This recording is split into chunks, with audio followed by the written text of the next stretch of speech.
up your mind. Effective immediately, I am banning Mr. Sterling for life from any association with the Clippers organization or the NBA. Mr. Sterling may not attend any NBA games or practices. He may not be present at any Clippers facility, and he may not participate in any business or player personnel decisions involving the team. He will also be barred from attending NBA Board of Governors meetings or participating in any other league activity. I am also fining Mr. Sterling $2.5 million, the maximum amount allowed under the NBA Constitution. These funds will be donated to organizations dedicated to anti-discrimination and tolerance efforts that will be jointly selected by the NBA and its Players Association. Oh, okay, good. As for Mr. Sterling's ownership interest in the Clippers, I will urge the Board of Governors to exercise its authority to force a sale of the team, and will do everything in my power to ensure that that happens. Okay. This has been a painful moment for all members of the NBA family. I appreciate the support and understanding of our players during this process, and I am particularly grateful for the leadership shown by Coach Doc Rivers, Union President Chris Paul, and Mayor Kevin Johnson of Sacramento, who has been acting as the players' representative in this matter. We stand together in condemning Mr. Sterling's views. They simply have no place in the NBA. No, they have no place in the NBA. And good for the NBA, for Commissioner Adam Silver speaking there just moments ago, actually it was about an hour ago, announcing the sanctions, I suppose, against Donald Sterling, the erstwhile owner of the Clippers. He is banned for life from the NBA. He is barred from all conduct or attending any NBA games. He's being fined $2.5 million, which Silver right there said is the maximum allowed under the NBA Constitution, but the Constitution is a top secret document, so we don't know what it says. But, you know, hey, it's private enterprise. Hey, welcome to the Tuesday edition of the Randi Rhodes Show. I'm Nicole Sandler of RadioOrNot.com, in for Randi this week. And, wow, that was fast. You know, good for them. I guess the Clippers have a game tonight. They wanted to get this sort of settled somehow before the game tonight because, apparently the players told the commissioner that they would boycott the games if swift action wasn't taken. So I'm pretty impressed. They stepped in, they got it done, banned for life, and furthermore, you heard him say they're going to do everything, or Adam. So I get confused with the sterling and the silver. It's not sterling silver. I guess it's more like silver plate. You know, Donald Sterling is like, you know, pure sterling, or not really. Anyway, just, you know, it's a little weird, karma there or something. Anyway, so he said they're going to do everything to try to make Donald Sterling sell the team. What happens? I heard in the press conference somebody asked, well, what about Magic Johnson? And Silver said, oh, we'd love to have Magic, as an owner. So we'll see what happens. But wow, see, that's how when people want to get something done, they get it done. When there's so much outrage, they get something done. It's amazing. Look, can we apply this to other things going on in our society today? What do you think? We begin with some breaking news. Atlanta right now, a workplace shooting at a FedEx facility in the city of Kennesaw, just north of Atlanta. Our station WSB says at least 6 people have been rushed to the hospital, and there is no official word yet on their conditions. It's also unclear right now whether anyone has been taken into custody as of yet. A workplace shooting reported at a FedEx facility outside of Atlanta. We will have many more details as we get them. Yeah, that was the breaking news this morning. After I took my kid to school, got home, turned on the computer, started the show prep, and that was one of the first things I saw. And, you know, I thought, gee, isn't that convenient? Because we have a show today planned around guns, because it is an epidemic in this country. Gun violence is an epidemic, right? And so when I planned to tackle this topic today, I thought, you know, well, we just had another shooting at Fort Hood, you know, at least the average in 2013, anyway, 30 people a day in the United States are lost to gun violence. But, you know, when you look at the swift action taken by the NBA, they had a problem and they nipped it in the bud. They said Donald Sterling's a racist. The players said we're going to threaten to boycott. They said, all right, we're going to fix it. And guess what? Boom, done. So let's look at the gun issue. December of 2012. And boy, do I remember this so clearly, because it happened on a Friday morning. And the following Monday, I was here for Randy. In fact, I was here for Randy, I think, for 2 weeks, because it was just the cusp of the Christmas vacation. And I remember coming in that Monday, and I was sick as a dog that week, and having to deal with the fact that 20 6- and 7-year-olds were murdered in their classroom. And all I could think, one of the things that I could think was that, gee, if ever, you know, something could happen to make our elected officials take action, to do something, to stop, you know, an epidemic, just a horrible problem that has taken over this country, well, maybe that's the silver lining. That's the legacy these 20 children and the 6 courageous teachers and administrators at the Sandy Hook Elementary School would give us, would leave us, that their, you know, deaths wouldn't be in vain, that they actually, you know, in dying, I hate to use the word martyr, but, you know, for the greater good, so that nobody else would ever be put in this position. And what did our elected officials do? That's right, that's the sound of nothing. Nothing. Yeah, there was some, you know, some lip service. The president actually did what he could with some executive orders, but nothing. Absolutely nothing. And since the Newtown massacre, there have been so many more. And it's really stunning. And I bring it up today for a number of reasons. One is that this past weekend was the NRA National Convention. Oh, yeah, it was their 2014 National Conference. They call it a conference. And, well, our buddy Cliff Schechter was there. He wrote about it for the Daily Beast in a story titled Preparing for War in Indianapolis, Inside the NRA Plot to Terrify America. Cliff is going to join us a little later on, because he actually spent Sunday walking around the Indianapolis Convention Center looking at 9 acres of guns and gear. Yeah, you read the article. That is, by the way, linked in the homework section at randyrhodes.com, and it will scare the bejesus out of you if you have any bejesus in you. Here's a little snippet of his piece. Military-style weaponry of every kind occupied almost every inch of the terrain to my left and right as I began the long trek down each aisle. Not your father's hunting rifle, for the most part, although there were a few of those here and there, but the kind of arms you use to start a war. 50 caliber rifles, which can take down small aircraft. Assault rifles, rebranded sporting rifles, in case your sport might be decimating a small village in under a minute. High-capacity magazines of the variety used in so many recent massacres at malls, schools, and universities. Some weapons were in glass display cases, while others were right out in front to touch at will. At first, the constant clicking of triggers and magazines being secured in place was a bit unsettling. Soon, it just blended into the background. What was hard not to notice was the look of glee on so many men's faces, white men for the most part, generally of less than athletic appearance, whose communal id had been unleashed.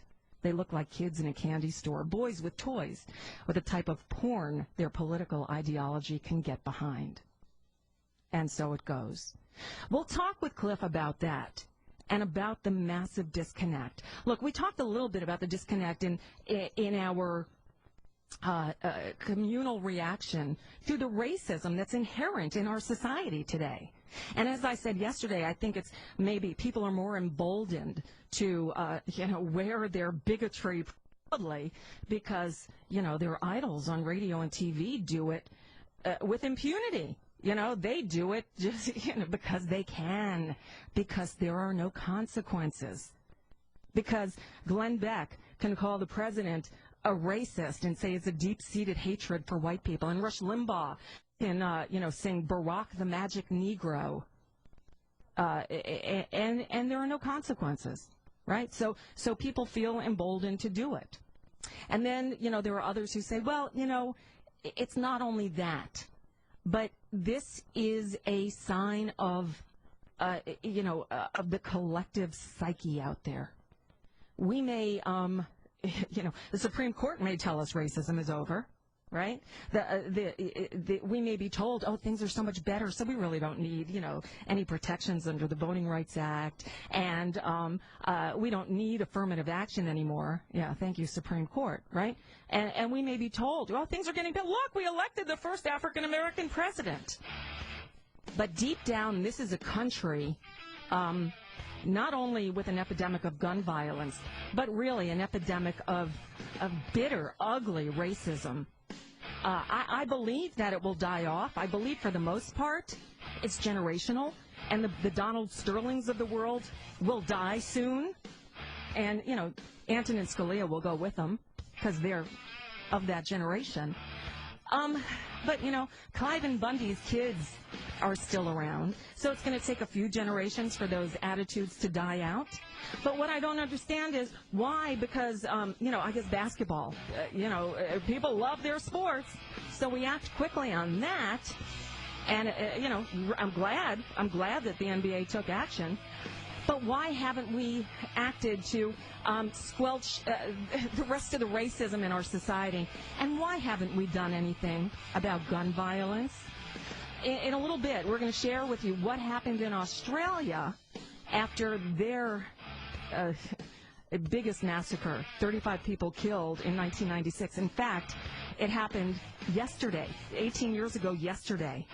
And I spoke to one of the men who was responsible for pushing through sensible gun regulations in Australia, former Deputy Prime Minister Tim Fischer.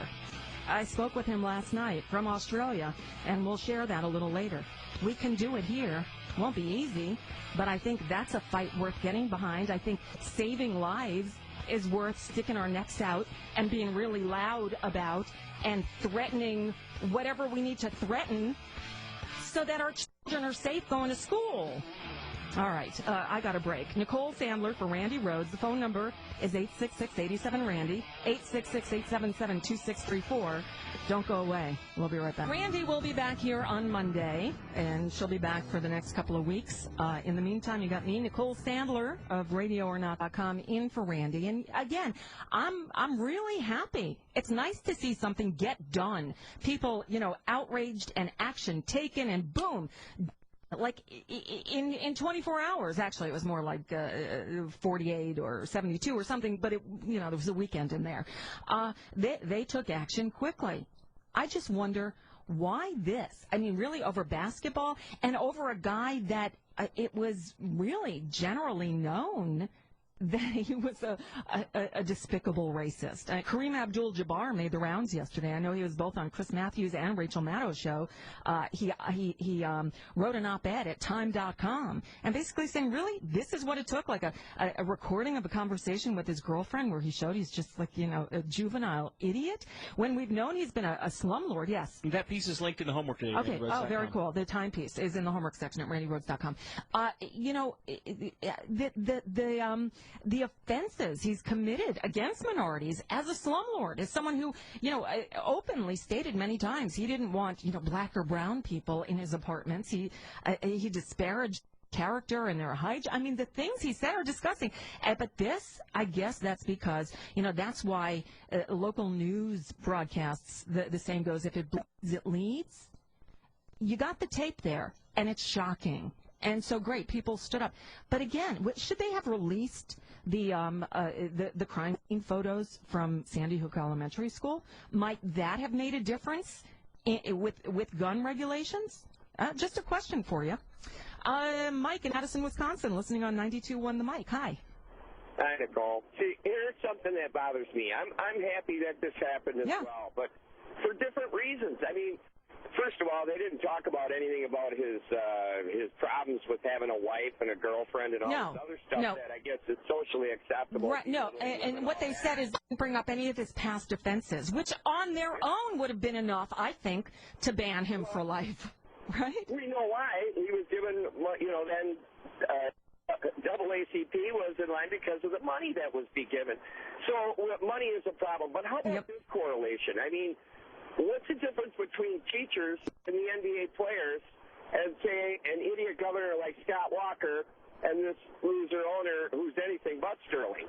I don't understand. The same people that would support the NBA players and would, in fact, even support their salaries by buying their jerseys, going to their games, watching their commercials, would belittle teachers if they went on strike and think that $35,000 a year is too much for something that is of value versus entertainment. Right. We're an entertainment country. It makes me want to throw up when I hear people cheering because now they get to watch a game when, in fact, the players are the only reason why you guys are watching the game. Had they not threatened to boycott it, if they went through with it, you wouldn't have a game. That's right. So why not support teachers and workers that go out every day try to make a living for their families, and it has nothing to do with entertainment. It has to do with damn survival. You're so right, and this is why, this is why these two stories go together. Randi always says she does her show prep, she'll lay out all the articles and realize they're all connected.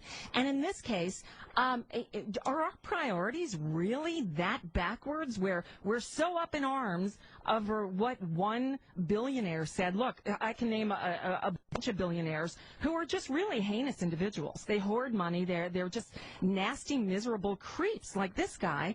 But oh my God, we almost threatened your ability to watch basketball. But what about these teachers who are working for a pittance, right? Who now are being told, well, maybe a gun to school because, a shooter could come in, instead of our elected officials doing what they need to do and enacting background checks or sensible gun laws to protect all of us. It is just inconceivable. It's totally backwards. You have parents who hate teachers whose job is to teach your kids so that they have a better life. Right. They vilify them because, oh, my God, they get summers off. Are you kidding me? Students get the summers off, not the teachers. You're right. And the teachers, I saw a cartoon today. Thanks for the call, Mike. I saw a cartoon today with just an outside of a big apartment building like New York. And all the windows are dark except one that's lit up. And the caption said, can you tell which one the teacher lives in? Because they're up at night grading your kids' papers. Nicole, we'll be right back. Well, Randi will be back next Monday. I'm Nicole Sandler of RadioOrNot.com. And you might remember last summer, a young Australian student and baseball player was attending college in Oklahoma. And he was out for a jog. And three young men who said they were bored, stalked the guy, followed him, and shot him, killed him. And, just another instance of gun violence in America. Well, I had seen an interview with Piers Morgan, and appearing on that show was a man named Tim Fisher. Tim Fisher is a former Deputy Prime Minister of Australia, and he was one of the people responsible for changing the gun laws in Australia after they had a horrific massacre there. What I realized, we recorded this last night because it's now very, very early in the morning over in Australia. So when I got home last night, I called and we taped it then. And after we hung up, I realized that that massacre, the Port Arthur massacre, happened 18 years ago yesterday, April 28th, 1996, and it changed everything there. So, well, let's wait no longer. Here we go. On the line with us now is Tim Fischer. Tim Fischer is a former Deputy Prime Minister of Australia. He's an ex-ambassador, now an author, businessman, and cattle rancher. His latest 2 books are by ABC Books Australia, Trains Unlimited, and Holy See, Unholy Me, 1,000 Days in Rome. And I guess the latter title comes from your years spent as the ambassador to the Holy See, huh? Greetings to you, and yes, it does. I guess I could ask you about the canonization of 2 former popes, but that's not why I called you today.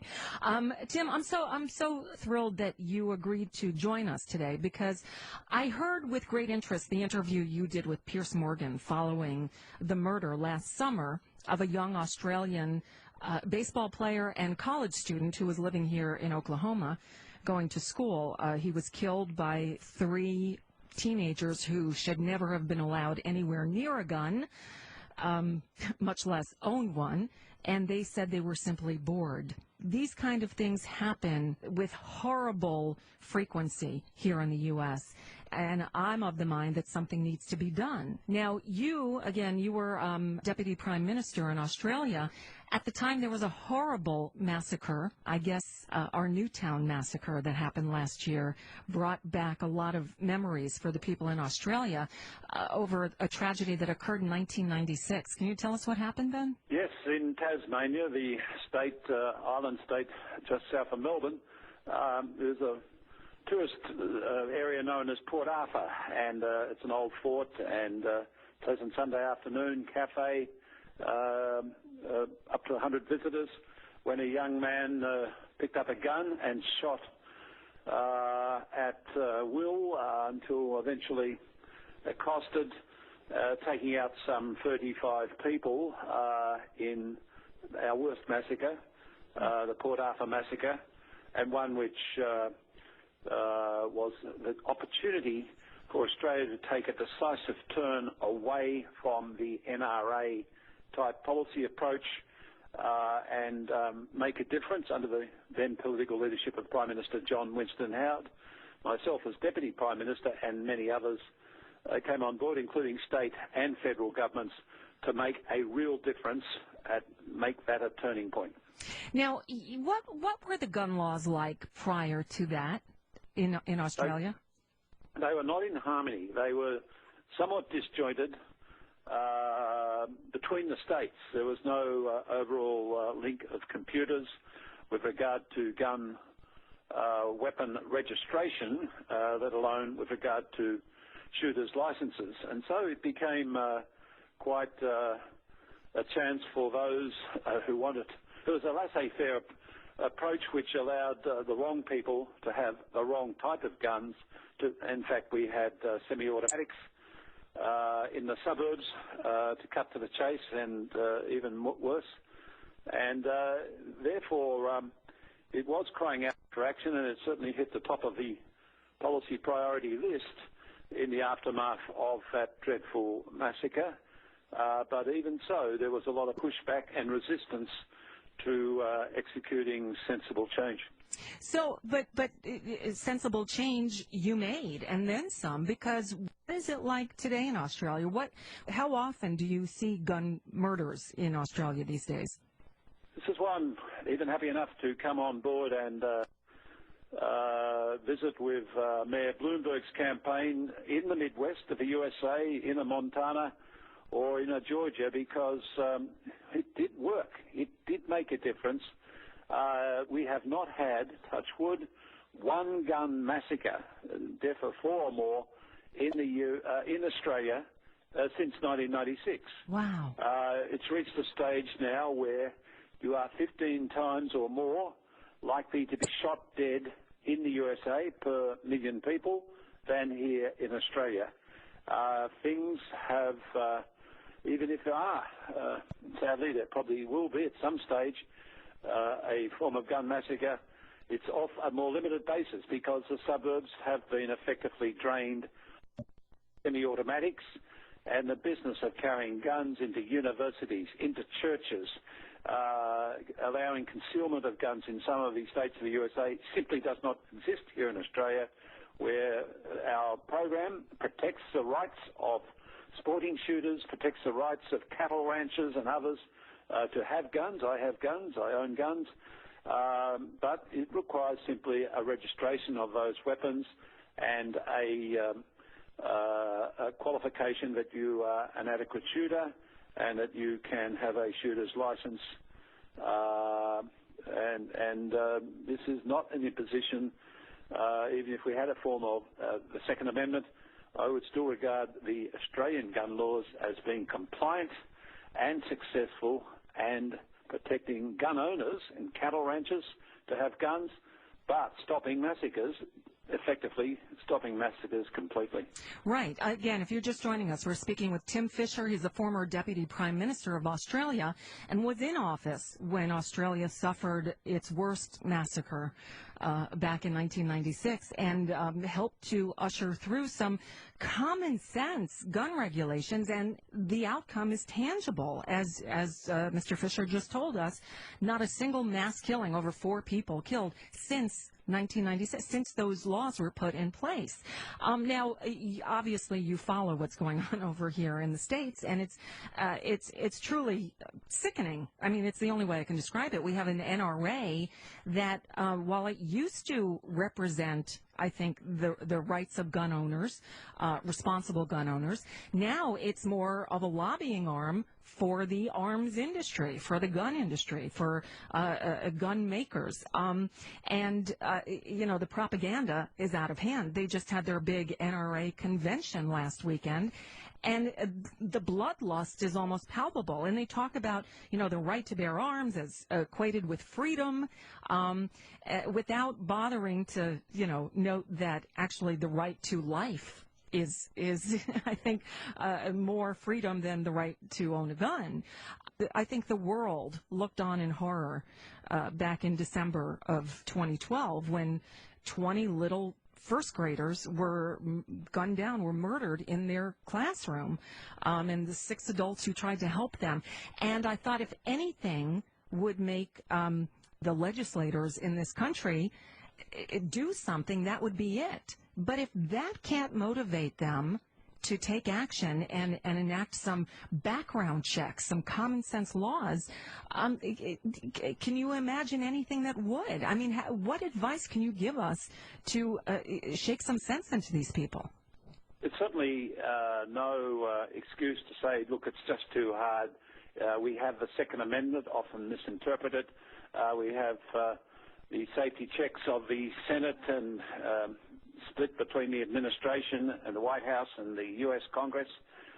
Therefore, we'll just continue to allow states to pass even more extreme gun laws and just close our eyes to the outcome of that and further shelter more and more into cocoons of safety and ghettoize American society. That's a pathway you can avoid.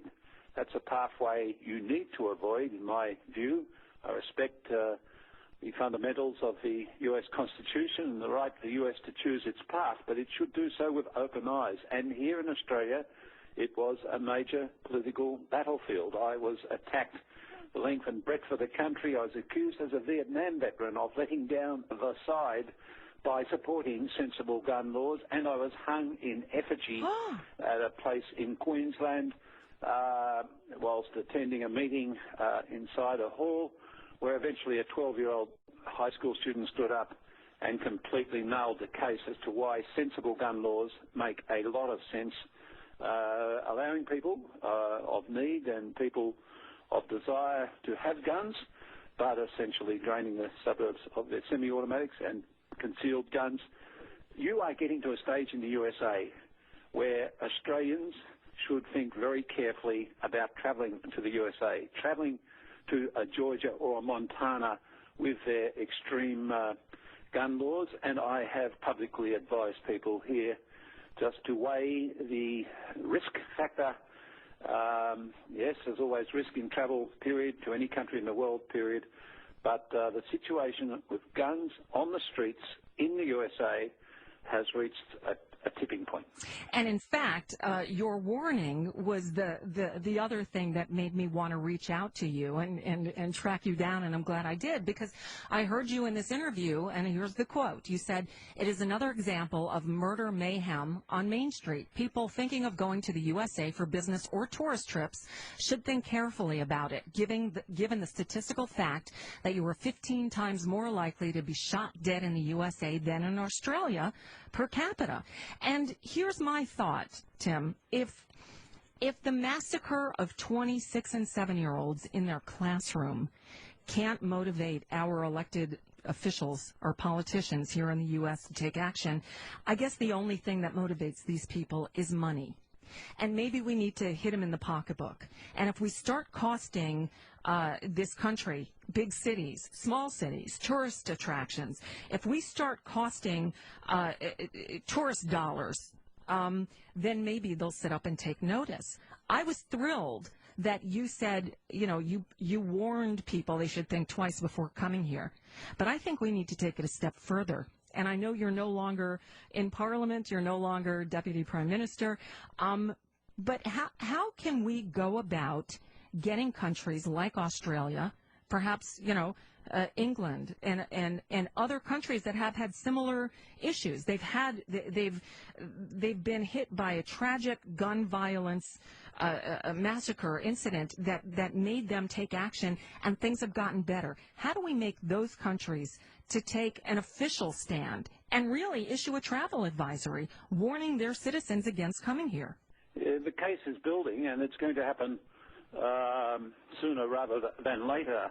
And when you have the death on a pleasant afternoon of young Mr. Lane, an Australian in the USA, that just nails the case further. So I think there is going to be a dawning of realisation, notwithstanding the worst and best efforts of the NRA. And yes, I saw some of the footage from their recent annual meeting. I think people who have brains, who have served in the United Nations as ambassador for the USA, no mean position in the hierarchy of the world, are going to have to look in the mirror and use their brains or face the alternative of a descent into absolute lawlessness. And Mayor Bloomberg deserves credit, and others, for stepping up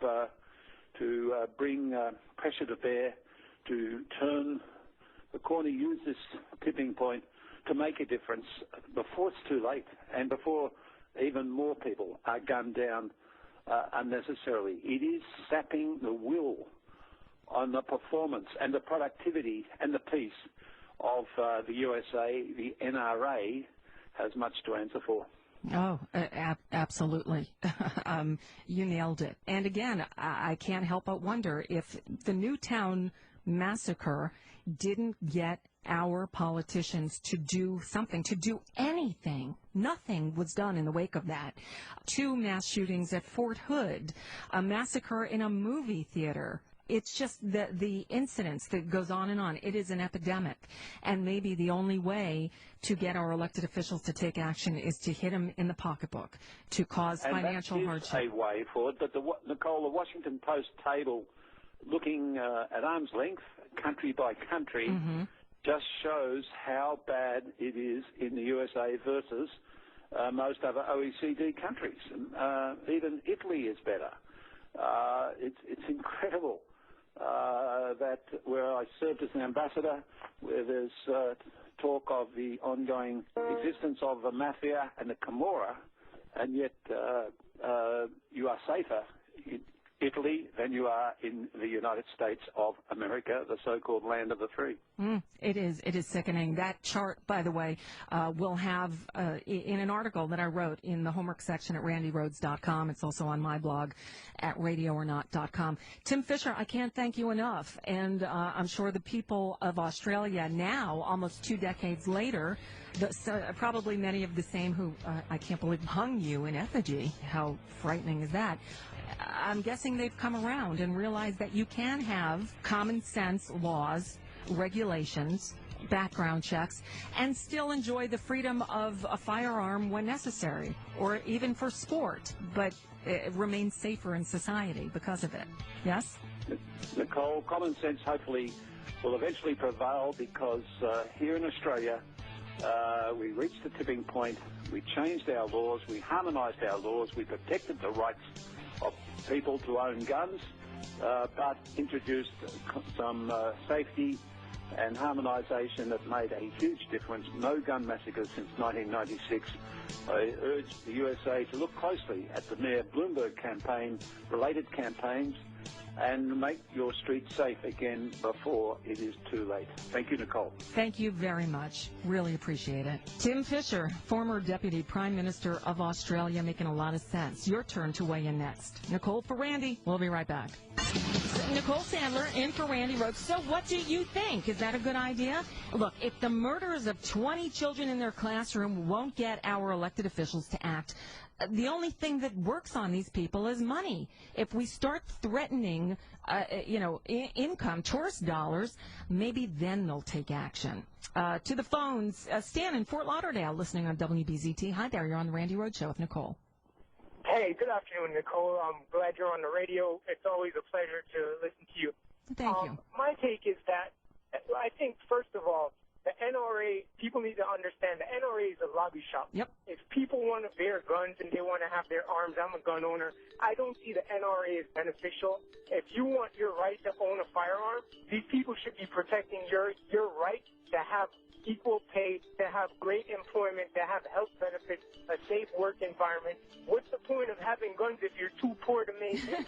Well, and there's more to it, too. It's not, look, there's so many other pressing issues. Unfortunately, nobody's trying to take away their guns. I wish they were, or at least I wish they were trying to put in legislation demanding background checks and common sense regulations like they now have in Australia. They still have guns.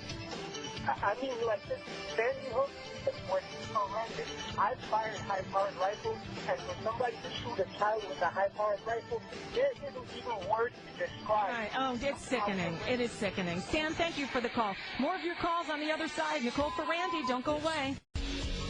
The NRA has been fighting for the Second Amendment now for decades upon decades, so you're old hat at this. You've been doing this for a long time. You've seen the left for a long time and what they've tried to do to erode the Second Amendment. That's one of the reasons that I became an NRA member. In fact, every member of my family is an NRA member. Even Bella is an NRA member. We are gun owners. All of us. Really, Bella? We like to shoot. Yeah. We like to hunt. And very importantly, we like to protect ourselves, our families, and our homes. Very proud to say that Karen and I got our concealed carry permits. I will say to you that Karen owns more guns than I do. I don't know about most men, but, you know, the default gift for most men is to buy flowers on a special occasion. For me, the safe bet, ammo. Really? Seriously? Right? Oh, Come on, God. right? Oh, it's so romantic. Oh, you don't send me ammo anymore. Yeah. Welcome back. Yeah, that insanity was from the NRA convention that took place this week. And in about an hour, a friend of the show, Cliff Schechter, will join us. He was there. He actually braved the Indianapolis Convention Center or wherever it was. And he wrote about it for the Daily Beast. Yeah. So I'm Nicole Sandler of RadioOrNot.com, in for Randi Rhodes, and I wrote this piece that I posted on my blog at RadioOrNot.com back in September after the murder of that young man I was discussing, talking about with Tim Fisher, former Deputy Prime Minister of Australia, the Australian student/baseball player who was attending college in Oklahoma and who was gunned down by 3 teenagers who said they were bored. You might remember the whole kerfuffle around that as well, because Fox once again blamed that on race. Remember? They tagged the three youths, as they'd say in, what was the movie? Youths? My Cousin Vinny. My Cousin Vinny. Those three youths. Called them three black teenagers, when actually, no, they weren't. Again, the race issue creeps into everything these days, doesn't it? But anyway, after that time, and hearing Tim Fisher and what he said, just, was no longer in Parliament in Australia, but he was warning his fellow Australians to think twice before going to the U.S. because you are, speaking to Australian citizens, you are 15 times more likely to be killed by a gun in the U.S. than you are in Australia. And in fact, I found a chart. We mentioned it. I sent it to him. He brought it up in the interview. Gun-related murder rates in the developed world. And this chart, it's in the piece. It's in the homework section at randyrhodes.com. It's also on my blog at radioornot.com. This is from the Washington Post, and this is from December of 2012. The day after the Newtown massacre. This article in the Washington Post was published. The U.S. has far more gun-related killings than any other developed country. And you have Japan, South Korea, Iceland with barely a blip, then a small blip, Israel, Australia, Hungary, Poland, Norway, the UK, France. The next level up, again, we're still in minute levels. You got the Czech Republic, Slovakia, Denmark, Estonia, Germany, Spain, Austria, New Zealand. Then the next tick up is Greece and the Netherlands. Next little tick up, and we're still below the first line. That is, I can't even read these numbers, but small, minute numbers. Greece, the Netherlands, Portugal, Finland, Sweden, Canada, then Ireland, Bulgaria, Italy, Belgium, Switzerland, Turkey, Chile jumps up to, to 2. Firearm homicides per 100,000 people. So the first one that gets above 2 is Chile, and then the U.S. is next, and it's almost 3.5. So, and the source for this is the United Nations. It's really, really sickening. And so, look, as we know, it's the only thing that gets people in power to act on anything is money. Really, honestly, think about it. That's why we're talking about Donald Sterling, isn't it? It's all about the money. In fact, the phone lines are open, 866-87-RANDY, 866-877-2634. Here, Karen in Whittier. Karen in Whittier, the point you want to make is that it's all about the money, the whole Sterling thing, right? Yeah, I live in Southern California, and I've been sitting here just utterly amused at watching everybody with the faux outrage. It's like, around here, it's like, are you kidding? Everybody, it's like no great secret. Don Sterling is a dirtbag. Yes. He bought the Clippers in the 80s. Yep. He sat on them, done nothing with the Clips. I always feel sorry for the Clips. They're like one of my favorite teams because they're the underdogs. And see, the problem is the Lakers below. Okay, and because didn't used to be that way. When I lived in L.A., the Lakers were the kings of the world, and the Clippers were the joke. Dr. Buss died. Yes. Oh, he did. And that's the problem. Uh-huh. And the kids, especially Jim Buss, can't hold their heads out of the nether region. Mm-hmm. And good luck ousting the Busses out of the Laker organizations. Not going to happen. Right. So what are they going to do? Staples Center and L.A. Live rely on the NBA. Mm-hmm. Kings can't uphold that area. Who's going to, they need that business. Right. So what do? Oust the old man. Of course. And so it's only about the money. That's, well, look, as Magic Johnson said, as Kareem Abdul-Jabbar said, as Dave Zirin said here yesterday, as every publication that's been writing about this thing has been saying, this guy is a dirtbag. He's always been a dirtbag. Why now? I guess, okay, the recordings are titillating. The problem with it, though, is downtown L.A. is going through a massive Yeah, I mean, people actually go downtown now. When I lived there, downtown was a ghost town after 6 p.m. Yeah, they used to roll up the streets after 5 o'clock. Right. Now it's like the restaurants are there, people are buying lofts down there, and if you let Staples and LA Live go, it's going to hurt downtown. Sure. And they can't because they just got downtown off the ground. Right. And if that goes, so, like you said. So it's all about the money. It's all about the money. And that's why I'm, bringing the guns thing into it. Look, I'm glad they took action, and the Supreme Court says racism is over.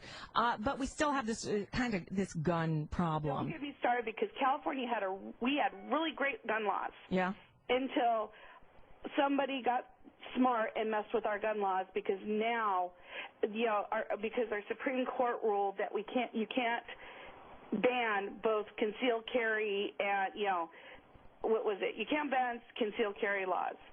And so now, I mean, especially in Orange County, home of the crazies, they're all like running to the Orange County Sheriff begging for concealed carry. And it's like, fabulous, just what we need now, because we had really good gun laws, especially after the North Hollywood shootout. That really brought it all in, and California's enjoyed really good gun laws, and now, they're starting to dismantle ours. Wow. Well, look, I'm still kind of disgusted that I'm glad that people acted now that, okay, we've heard the tapes. Don Sterling, as you said, he's a slime ball. He's disgusting. He's despicable. So great. So they're going to drum him out of the league. They banned him for life. Okay. How about we do something about gun violence in this country? If 20 kids being murdered in their first grade classroom doesn't do the trick, how about we hit this country in the pocketbook, hit our tourism industry, and maybe that'll do something. Well, what you need is an actual shooting at Disneyland. Oh, God. Yeah. No, I mean, look, I want something done before that happens. So it's not going to happen. Anyway, Karen, I thank you so much for the call. And here's the issue. All right. According to the International Business Times, travel and tourism in the U.S. is flourishing compared to the overall national economy, which still ain't great, right? Spending on U.S. travel and tourism rose by 6.8% in the first 3 months of 2013 compared to national gross domestic product growth of about 2.4% in the same quarter. Tourism, 6.8%, domestic growth, gross domestic product, 2.4%. Growth in tourism spending has mostly stayed higher than GDP growth since about mid-2010, according to Bureau data. In early 2011, tourism spending rose by about 10%, while GDP growth stayed at 2% or lower. Right? According to the World Travel and Tourism Council, travel and tourism's total contribution to GDP in the Americas was $1.9 trillion in 2011, or 8.6% of total GDP. This compares to 6% for automotive and mining, 7% for chemicals. So I say, hit them where it hurts. If the politicians can just step over all the dead bodies in the road, let's see how they react to huge monetary losses for their corporate benefactors and their districts, right? I can't imagine how else we get them to act. How else we get them to act on our behalf. So, Tim Fisher said what we need to do is get the ambassadors to the U.S. from other nations to weigh in. Now, Tim Fisher, unfortunately, is no longer in Parliament in Australia. But I'm just trying to figure out how we get some sensible gun laws. The Second Amendment says a well-regulated militia. Now, there's somebody else who had a great idea, and he happens to be a former Supreme Court justice. Yeah. John Paul Stevens, who retired a few years ago, he was replaced by Sonia Sotomayor, has a new book out. And the book is, do I have it here? It's 6 amendments, how and why we should change the Constitution. And one of those 6 amendments he is proposing is a change to the Second Amendment. And his change to the Second Amendment, I'm trying to find the language here, basically I'm paraphrasing. Oh, here it is. He proposes adding 5 words to the text of the Second Amendment to make it unambiguously conform to the original intent of its draftsman. John Paul Stevens writes in his new book, as so amended, it would read, quote, a well-regulated militia being necessary to the security of a free state, the right of the people to keep and bear arms when serving in the militia shall not be infringed. I like that one. I also like the idea of other countries issuing official travel advisories warning their citizens about the dangers due to gun violence of traveling in the U.S. What do you think? 866-87-RANDY, 866-877-2634. We got to do something. And if the country is so outraged over some old, disgusting man, being racist, where's the outrage over 20 little kids being gunned down in their classroom? Let's do something. Nicole for Randy, back with your calls next. All right. Well, Randy is off this week. She will be back on Monday to, to wrap this whole thing up. In the meantime, I'm Nicole Sandler of RadioOrNot.com. And, yes, we're talking about, the Donald Sterling thing, wondering why, first of all, why it took so long. Apparently, it's just about anybody who pays attention to the basketball business knows what a slime dog he is. He's been. It's no secret. He's a slumlord. He had to pay the largest fine ever levied by the DOJ because of his, the laws that he broke in terms of discrimination in housing. It's no secret. And that wasn't enough to get him banned for life from the NBA. But a recording with his mistress about his disdain for her taking pictures and posting them on the internet with black people. That got everybody nuts. And so that this is the number one issue. There was a mass shooting today at a FedEx facility outside of Atlanta. And actually, the city in Atlanta happens to be, let me pull it up. The name of the city is Kennesaw, Georgia. It's about, I think, 40 miles outside of Atlanta. And guess what? In Kennesaw, Georgia, gun ownership is mandatory. Yeah, a law passed, I want to say in like 1982 or so, mandates that the head of each household must, is mandated to own a gun. And not only that, is mandated to have the firearms, the ammunition for that weapon. Yeah, what was that thing about if only there were good guys with guns? This town, I guess, was full of them. But a 19-year-old kid went into the FedEx facility where he worked, and, he started shooting up the place. 6 people were injured. 2 of them still in critical condition, 1 serious. I think the others were either already released or are being released, but 2 still in critical condition. And, gun ownership is mandatory there. And in July, the new Georgia Guns Everywhere law takes effect. Yeah, a new law that says that guns are allowed everywhere takes effect in July. I'm sorry. I think we're moving in the wrong direction. 866-87-RANDY is the number. 866-877-2634. Dean in Los Angeles. Hi. Hey, good afternoon. Hi. What's on your mind? I haven't called in months, but I'm so glad I found you guys again. I'm glad you did too. This issue is certainly very big in L.A., but I had listened to a psychiatrist, therapist, research guy on public radio about gun violence. Sadly, about the only place you can find something like that. Yeah. But he was saying one of the drawbacks that he's noticed is that in the argument of like fighting issues such as this, when there are people who very clearly have a left-leaning or right-leaning sentiment, that any incident, trying to actually create change based on any immediate incident, actually people become emboldened, and they tend to go more in favor of where they stand. So his point was, if we wait for an incident like another Columbine or something to happen, it actually you come up against the NRA and everybody screaming and yelling, watch, they're going to Dean, attack us. We've already had the incident. I mean, what could be worse than Newtown? Really, I can't think of anything worse. 26 and 7-year-olds in their first grade classroom gunned down.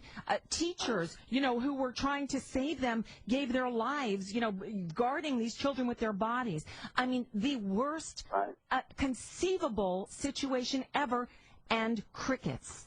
Nothing. We had Daddy Giffords, who was literally shot in the head at point-blank range. Right. But his point is basically that it needs to be this constant, absolute, never-ending push to lobby, because it's really about lobbying. That's what the and the NRA has got a lot of money, and they're pushing for more. And they're saying it's about freedom. What about life, liberty, and the pursuit of happiness? I think that comes above, a well-regulated militia being necessary to the free state. I mean, as John Paul Stevens said, it's got nothing to do with an individual having guns. Nothing. There's 28 states now that have laws that allow guns to be carried. It's amazing. And in Georgia soon, where there was a mass shooting at a FedEx facility this morning, pretty soon you'll be able to have your gun everywhere. School, church, police station, doesn't matter. Nicole for Randy. We'll be right back. All right. Well, Randy will be back on Monday. And in the meantime, you got me, Nicole Sandler of RadioOrNot.com. We're going to take a little break from what we've been discussing. We'll get back to guns and the disconnect between the outrage over Donald Sterling, a well-known racist for years, and and all that. We'll get back to all that in a bit. But yesterday we mentioned that Sean would come in here and talk about the homework that is up at the RandyRhodes.com every day in preparation for the show. The show is ending on May 16th. Right. It sucks. It just flat out sucks. I'm hoping Randy will reemerge. As I mentioned yesterday, she has an open invitation to join me anytime at RadioOrNot.com. I'm going to keep broadcasting there, or webcasting, as long as the internet will allow me to. But in the meantime, we got to figure out ways to make sure that you are informed. Hopefully you'll listen to my show. But, there's that homework issue. And so Sean wanted to let you know how the homework is put together each day, so it's something you can do as well. It's one of the biggest requests, I think, that we've had over the years, Nicole, is that, everybody always loves to know, how do you do it? How do you do it? And the fact of the matter is it's key to what Randy does. It's key to, what you do. It's key to what any good talk radio host does, whether they're talking about news or sports or whatever, is gathering the information, getting it out there. Well, it's facts, and that's what sets us apart, I think, from what they do over at Fox, where they continuously lie, they make stuff up. I mean, I said I had a new slogan for Fox News. I even offered it to them free of charge. Fox News, we make bleep up. They haven't taken me up on it yet, but and Randy is just, she is, what's the word? She is just intrepid about it. I mean, she's very, very good. She's very demanding about it. She is demanding, and in a good way. Before she tells you anything, she checks something. She double checks it. She wants at least 2 sources, or is it 3, before she'll go with anything. Well, this is part of how we do the homework. So if you've always wanted to know, get out your pencils, get out your notepad, get out your phone, and take notes, because I'll run it down. It's 7 simple steps. And it will help you understand, even when Randy is gone doing something else. It's very simple. You're going to need a couple items. You're going to need a computer. I'm sorry, this day and age. The interwebs. Exactly. If you don't think you have one, you pay for it at the library, so you do have a computer one way or another. And you need time, because being a member, a well-informed and well-educated member of society, somebody who should be in the voting booth, that takes time. And if you can't take the time, then you shouldn't complain about the results. So those are the first 2 things you need. then you need to start with the news. Now, we have a list here at RandyRhodes.com, the things that we look up, the shows that we look at, and the news sources. Generally, you start with the news sources, your New York Times, your Washington Post, Reuters, Wall Street Journal, LA Times. Look at any of these sites. And, in fact, we recommend that you look at most of them. If you can, get to know some of the reporters. You'll see them talking on some of the shows on, Chris Hayes and Rachel, and you'll see them talking on CNN, on Wolf Blitzer. If they're friendly, you may want to see if you can find another source. You want at least 2 and preferably 3 independent sources, people who are saying the same thing who do not necessarily know each other. They aren't chummy. They aren't, hey, Nicole, here's what I saw, and then you go, oh, hey, I saw the same thing. Find people who don't know each other and are saying the same thing. If they don't know each other and they're saying the same thing, they probably know what's going on. So that's your second step. You start with the news itself. Then you move to aggregators. People like Greg Sargent and Paul Waldman at the Plumb Line. Greg is fantastic. Well, Paul Waldman is at the American Prospect. Well, right, he fills in for Greg Sargent when he's out. Yeah, he's actually helping quite a lot there. Is he? Cool. Yeah. And his long-form stuff at prospect.org is great as well. Oh, fantastic. Yeah. Wonk Blog, Washington Post, when Ezra Klein and Evan Soltis was doing it, it's good. The new folks who are doing it are also very good. And you know what? Ezra's new site, Vox.com, is pretty good, too. Fantastic site there. Nate Silvers, 538. His people are very good. These are all aggregator sites. HuffPost Hill, Politico Playback. The idea is these are people whose job it is to do some of the same kind of thing we do at RandyRhodes.com and some of the same kind of thing you'll be putting up at RadioOrNot.com. I will be doing a homework section every day because it's the work, you know what? When I prep for my show, I do it anyway. I've never assembled it as you guys have for Randy, but now I will because I think it's important to put all the information in one place where it's easy to find because information is what you need. That's our best weapon, is knowledge. What does Randy always say? Knowledge is power. Information is the coin of the realm. And that's, there you go. And hey, if they have money, remember, they want to say that their speech is money, fine. Our speech is knowledge. And I kind of like our speech a little bit better than theirs. But, okay. So you start with the news, you move to the aggregators. As you're doing this, anytime you see a story that is interesting, or it's the story of the day, for example, the Donald Sterling story, you take those links, those bookmarks. You can write them down if you need to. You can use bookmark organizing tools. You can use bookmark organizing apps. You can just use folders in, like Chrome, for example, allows you to move from device to device and keep your bookmarks. But make a folder for the links that you're picking out that day. Go through and pick out a bunch of them, and when you fill up your screen, you fill up your tabs, put them all in a folder, close that one, and start a whole new folder. You can put as many folders as you want. Because the goal, once you get all of these together, you started with the fact that you needed the time and the computer. You were there. Then you started with the news sites. You got the news of the day. You moved to the aggregators, and you saw what they thought was important. Then you go to the fourth step. You check some of the top writers and journalists that are out there. Some of our favorites here at the Randy Rhodes Show include people like Michael Tomasky, Brian Beutler, Joan Walsh, John Nichols, who I think... John Nichols will be here tomorrow in the first hour. Exactly. Erin Carmone, Amanda Turkle, David K. Johnston. These are all David K. Johnston will hopefully be here Thursday or Friday. Excellent. See, this is why we pick these people, and this is why they come on the shows. It's go to also some of the trusted websites, people who have proven over time that they know what they're talking about. Mother Jones, New Republic, Daily Beast, The New Yorker, The Nation. These are all good sources. You pull all of the links, you put them in a pile in your computer, and then comes the fifth step. It's sorting. Yeah. You look at your list of links. What stories go together? Put all the stories together. You know that some places, The New Republic has about 3 different versions of its headline for each story. But you get kind of a general idea. As you've been looking at these stories, I'm not asking you to read each and every story. I'm asking you to buzz them at first. Buzz them, put them together, so now you've got, several piles of stories. You've got a pile of stories on Sterling over here, or you've got piles of some of the political things going on in the world, like the ridiculous thing that the right is making about what Secretary of State Kerry said today, right. or things about the economy and government. And you get these piles of stories. They appear because they all kind of go together on that day. That's your fifth step. The sixth step, you read.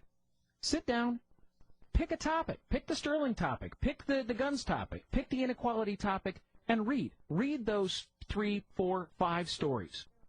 This whole process should take you about an hour. 30 minutes for organizing, 30 minutes for reading. Well, more than 30 minutes for reading, if you really want to digest and read all that stuff. Right. If you want to do it in multiples, yes. I mean, you can take as much as you want. But for people who say, well, I don't have the time, take an hour out. You're watching garbage TV anyway. Some of it's not very good. You take an hour out of your life and make yourself a better voter. Take a half an hour to organize. Take a half an hour to read this stuff. And then one of the most important things, you need to talk about it. You need to get out there and talk about it. You need to listen and interact with people like Nicole. You need to go to some of the other shows out there. Tom and Ed and Stephanie and call them, talk to them, but not just them. When you're in the grocery store line and somebody is spouting off, "Oh, Sarah Palin is the smartest woman I've ever heard." Confront that person. Be like, really? Do you know what she said about baptism? Do you know what she said about guns? Do you know what she said about... You need to stand up for what you believe in. And part of that means putting your money where your mouth is. So that means, I know that, New York Times, Washington Post, Wall Street Journal, LA Times, these are all subscriptions. I also know that, people like Nicole do some really great radio. But none of this stuff is free, folks. None of it is free. It's not easy doing this stuff. And anything worth doing is worth giving some time, some energy to. The Supreme Court says that money is speech. Money is your give-a-damn.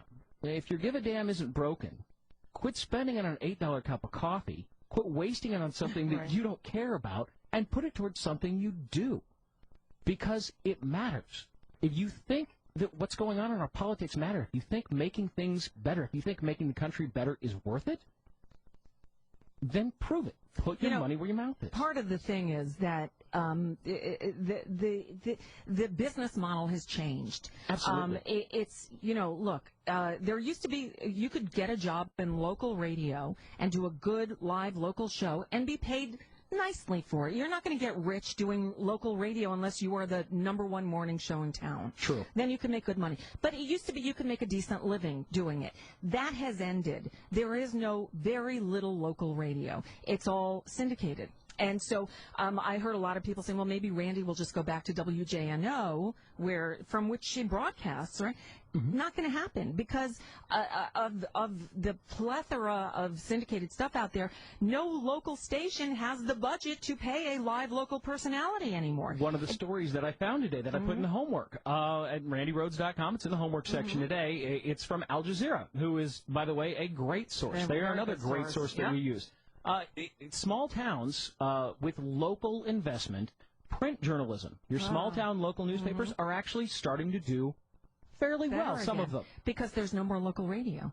And also because people care. Yeah. Because people are starting to care, and people are starting to put their money where their mouth is.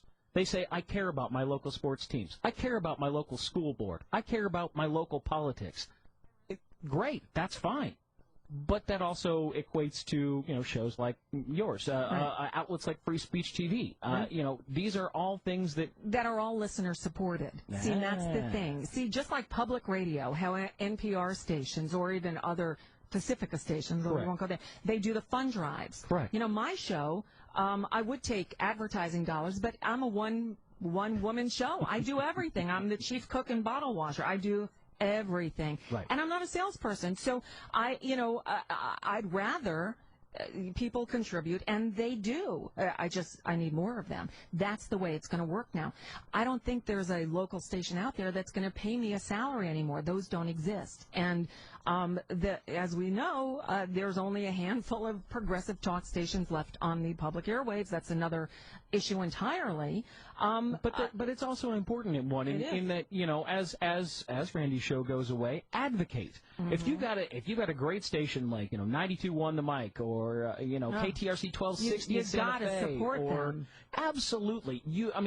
Call, let them know, let the advertisers know that you appreciate that they are standing up for what they're keeping those stations on the air. Yeah. And if you let those advertisers know that you're hearing their advertising on the station and then you support them with your dollars, that means everything in the world. Exactly. Exactly. So I mean, it's about what we do. We always talk about, Randy has always said, it's about getting out. It's about you getting involved, and this is one way that we can do it. So now that we've gone through this, let me run through this one more time, and we'll get this up. We'll get it up at RandyRhodes.com. We'll get it up. We'll pass to Nicole, and she can put it up at RadioOrNot.com. Mm-hmm. But the steps, there's 7 simple steps. It's really easy. You're gonna need that time, and you're gonna need a computer. So start with that. Then you start with the news. Remember, places like Al Jazeera, New York Times, Washington Post, Reuters, Wall Street Journal, LA Times, Chicago Tribune, those kind of things.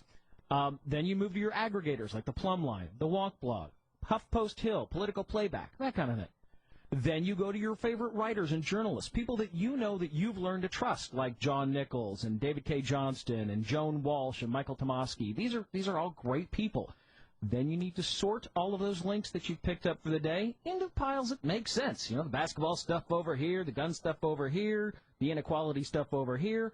Then you take the time and read it, and then you have to talk about it.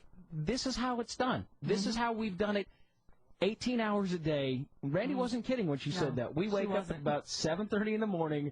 We all start going, 7:30 depending, and we all start going, and we get to bed later than we should, and we do it 5.5 days a week, and we do it 52 weeks a year. Yep. And it's a lifestyle because it's you're always in show prep mode. Always gathering information. Exactly. But as my granddad always said, anything worth doing is worth doing well. So there you go. All right. So, and I'm going to continue doing this at RadioOrNot.com. Yay. There are lots of ways to listen. Just the first step is visiting the website. And you'll see. And the great new message board. Great new message board. It is modeled on the Randi Rhodes message board, so it will look very familiar. All right. Phone lines are open, 866-87-RANDY, 866-877-2634. We'll get back to the discussion because this is what we do. It's important to talk about these things. And again, my overall topic for today is after the NRA convention that took place last weekend, and the stuff they're spewing, and I don't understand the disconnect. This massive outrage over the fact that one guy who's been known to be a racist is a racist. Great, now we have proof. We've got it in his own words. Okay, good. And look how they did it. Boom. Settled. But yet still nothing has been done about our gun epidemic. And I spoke to a guy from Australia, former deputy prime minister, who said, we had a massacre and we took action and we fixed it, and you can too. Let's do it already. I put out an idea. Want to know what you think. Get other countries to issue travel advisories about traveling to the U.S. because it's dangerous. Hit them in the pocketbook. Because we've learned the only thing that makes these guys, our elected officials, take notice and do something is money. All right, Nicole for Randy, back with your calls next. All right, well, it is Nicole Sandler in for Randi Rhodes. And again, you can always find me at RadioOrNot.com. This week, while I'm in for Randy, I've got our friend Jacob Dean filling in for me, though I will do a doubleheader on Thursday, and we'll have some fun. And it'll give you a chance to head over to RadioOrNot.com from 10 to noon Eastern and see how easy it is to either listen or watch the video stream. And again, it's always free. All right, 866-87-RANDY is the number, 866-877-2634. Back to your calls, and Yaz in Denver, Colorado, listening on AM 760. Hey, Yaz. How's it going, Nicole? How's your day going? Going all right. You? I'm doing okay. I'm just getting ready for work, but I figured I'd call in to talk a little bit about the gun topic. Uh-huh. I grew up in San Diego, and when I was a freshman in high school, we had a shooting while I was at school. It happened right after lunch. We were all in our classrooms, and, a couple students got shot, a couple teachers got shot. We were in lockdown for several hours. We had to be evacuated by the SWAT team. We missed a week of school. And, for the rest of the school year especially. What year was this? This was back in 2001, I believe. Oh, okay. In the spring. Okay. And it was a week after another shooting in the same school district where students had actually been killed. Yeah. So it was on our mind for the rest of the year and really throughout the rest of high school. Anytime you'd hear a weird noise or anytime something just didn't feel right, we'd be worried that there would be another shooting. So I think it's really easy for people to understand how impactful being a part of violence is on your whole life. Oh, yeah. And, I have been living in Denver for about 5 years now, and I still remember the day of the Aurora shooting. Now, I didn't know anyone personally that was there, that was shot there, but one of my best friends who lives out here, you know, his lifelong friend from high school was killed that night. He was killed basically just trying to shield his girlfriend from a bullet. So he drove on top of her, and he was killed instantly at the scene. And, you know, for the rest of so basically the next year, it really had a huge toll on my good friend. And, you know, we've talked about it all the time, and he basically just was in a really bad place. And, you know, to think that this happens every day to people. Yeah, you know, some of us don't it happens every day, and the fact that it's not the lead story every day is kind of crazy. This is the Randi Nicole for Randy on the Premier Radio Networks. On the morning of September 6th, 1949, a 28-year-old local man in Camden, New Jersey, left his house and started walking up and down River Road in his neighborhood, and he started shooting people. He was armed with a Luger pistol that he had bought as a war souvenir. He killed 13 people that day, September 6th, 1949. At the time, the Camden Walk of Death, as they called it, that was considered the worst mass murder in our nation's history. American mass shootings are a frequent enough occurrence now that they've almost become a regular part of our news expectations. After that 1949 shooting, the next big one doesn't happen until nearly 2 decades later. In 1966, when a gunman climbed the bell tower at the University of Texas and shot 16 people to death before he was killed by police. It was nearly 2 decades after that we got the next entry on the list, when a shooter killed 21 people at a McDonald's in San Isidro, California. That was 1984. Right after that, in 1986, our nation suffered the worst in a string of post office massacres, 14 dead plus the gunman in Edmond, Oklahoma. After that post office shooting, we get the Luby's Cafeteria massacre in Killeen, Texas, the gunman killing 23 people and then himself that day in 1991. Here we have the massacre at Columbine High School in Littleton, Colorado, where 2 students killed 12 classmates and a teacher and then killed themselves. That brings us to 1999. We're now halfway through the list of the dozen worst mass shootings in U.S. history, and it has taken us 50 years to get there. These are terrible events with at least a dozen people killed. It takes us a half century to do half of them. The other half begins in 2007 at Virginia Tech, when a single student armed with a pair of semi-automatic weapons killed 32 people before taking his own life. In 2009, we had a pair of mass shootings. In Binghamton, New York, it was a former student at an immigration center who killed 13 people and then himself. Just 7 months later, it was an Army psychiatrist who opened fire at the Soldier Readiness Processing Center at Fort Hood in Texas, killing 13 people in what he later described as an act of war. But these things are coming faster now. In 2012, the nation again suffered not 1, but 2 of the worst massacres in our history. In July 2012, a deranged young man goes into a movie theater in Aurora, Colorado, and starts shooting using multiple guns and an ammunition magazine that held 100 bullets. He killed 12 people that night. He wounded 70 others. 5 months later, on December 14th, a single gunman walks into Sandy Hook Elementary School in Newtown, Connecticut, with multiple weapons and high-capacity magazines. He kills 20 kids and 6 adults at the school, plus his mom at home before the attack, and then he kills himself. And then today, the newest entry on that awful list of worst mass killings in America, as 12 people are shot and killed, not including the alleged gunman who was found dead at the scene. 12 people today killed at the U.S. Navy Yard in D.C. And that was Rachel Maddow. The date was September 16th. 2013, when she ran down that seemingly never-ending list of mass shootings in America. And the criteria for those was 12 or more dead, not including the shooter.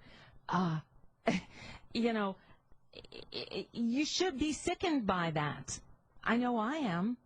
Nicole Sandler in for Randi Rhodes. And this is an epidemic, you know. But Reddit, interestingly enough, has lists by years of mass shootings. And these lists really are never-ending. I mean, and I just go down the list of 4 dead, 0 injured, 1 dead, 3 injured, 1 dead, 3 injured, 0 dead, 5 injured. It goes on. And for 2014, it's almost on a daily basis. January 1st, January 3rd, January 4th, January 5th, January 5th, another one. And it goes on, and we don't hear about these every day. Here, January 1st, 2014, Norfolk, Virginia, 2 dead, 2 injured. I'm not clicking through. 2 people killed in early morning shooting. January 3rd, 1 dead, 3 injured in Queens, New York. The headline, gunman fires at moving SUV in Queens, killing 1 and wounding 3 others. January 4th, Rock Falls, Illinois, 2 dead, 2 injured. Again, January 5th, Erie, Ohio, 1 dead, 3 injured. We don't hear about these in the news. It's almost commonplace. And today, look, I'm sitting in Randy's studio. TV's on MSNBC. We had a mass shooting this morning in a town in Georgia where gun ownership is mandatory in every household. Yeah, Kennesaw, Georgia, the town where gun ownership is mandatory. 6 people shot at a FedEx facility in Kennesaw, Georgia. And it's like, not news. Yeah, nobody's dead except the gunman. Well, there are 2 people in critical condition, but, only 2 people died. Not a big deal. No, we've seen it all. Once you've seen 20 first and second graders, or first graders, 6 and 7-year-olds killed in their classroom, and nothing's done, nothing is going to shock us anymore. And then you have the convention. All the crazies coming out yet again. History has proven, again, the truth that President Obama and anti-freedom activists everywhere deny and try to suppress. What? The truth that firearms in the hands of good people save lives. You know it. No. Actually, the day that Rachel Maddow did that segment outlining all those mass shootings of 12 or more killed throughout U.S. history, the day she did that, that was the day of the Naval Yard shooting. The guy with the gun was supposedly a good guy. In fact, this shooting today in the town where gun ownership is mandatory, I guess there weren't good people with guns around. And in fact, in Georgia, come July, you'll be able to carry a gun everywhere in Georgia. Yeah. Gee, that'll make us much safer. You feel safer? 866-87-RANDY, 866-877-2634. Would you feel safer if people were allowed to carry guns everywhere in your state? Really? Be honest with me. Would you feel safer? Let me know. Let's go to the phones. David in Jupiter, Florida, listening on WBZT. Hi. Hi, Nicole. How are you? Hi there. As a Democrat, as a gun owner, yeah, I look at really both sides of this whole issue. And when I heard you say something about doing what was done in Australia, my ears kind of perked up. Mm-hmm. In this country, a country that is steeped in the culture of gun ownership, where we still argue about the constitutional right to own weapons. If you go to the heart of trying to restrict and ban certain ownership of certain weapons, you open yourself up to attack after attack. Right, but nobody's trying to do that. I said that's what I would like to do, but I'm in the minority here. You heard the Tim Fisher interview, right? That's not what they did there. They put some common sense regulation there. What I'm suggesting that people like yourself need to do is say, okay, here's where we have problems. A, we have problems with mentally ill people acquiring weapons. Right. B, we have a problem with the stowing and securing of weapons, so that 3-year-olds can't be shooting 2-year-olds. Right. I'm a real believer in the smart technology. For example, let's say that you buy an AK-47. It's an automatic. Yep. You know what? If you have that weapon, God bless you. But we're going to make you trade that weapon in for a weapon that has smart technology, which means your handprint is the only handprint that can fire that weapon. Work. Well, and listen, there is a company that developed such a weapon, and this woman, listen to this from Raw Story today. In California. Let me read this to you. Belinda Padilla, president and CEO of the U.S. division of firearm manufacturer Armatix, says she was stalked and threatened by gun enthusiasts after she tried to bring a safer handgun to market. This company developed so-called smart guns that can only be fired by the owner. The company uses a watch that ties the owner to the weapon called the IP-1. They're already selling this personalized weapon in Europe and Asia. And in an interview published by the New York Times yesterday, Padilla explained what happened when a forum of online gun enthusiasts published her cell phone number. She said it began with a, quote, few fuming mad voicemail messages and heavy breathers that got her to stop answering the phone. And then photos of her home were posted online. Quote, in a crude, cartoonish scrawl, this person drew an arrow to the blurred image of a woman passing through the photo frame. Belinda, the person wrote, is that you, according to the Times? This is disgusting, and you be cool with this. Only the registered owner of that gun can fire the gun. She's getting death threats. And my point is this, is that as a country and as a society, we have to work towards areas that do not attack. You know, if you have to buy, if the only weapons that are available are weapons that indicate that the owner of that gun that can legally own that gun can fire that gun, well, then you're not impinging on their constitutional rights. Right. You understand what I'm saying? I understand exactly what you're saying. And look, on constitutional rights. Nor does background checks. And in fact, the NRA used to be in favor of background checks. Look, if they had gotten universal background checks passed after Newtown, I would have been happy. But the fact is the NRA shut it all down. They made sure that not one bit of sensible gun regulation, well regulated, is right there in plain English in the Second Amendment. The rest of it may not be plain English, but well regulated, it's hard to misconstrue what that means. Right? So common sense regulations.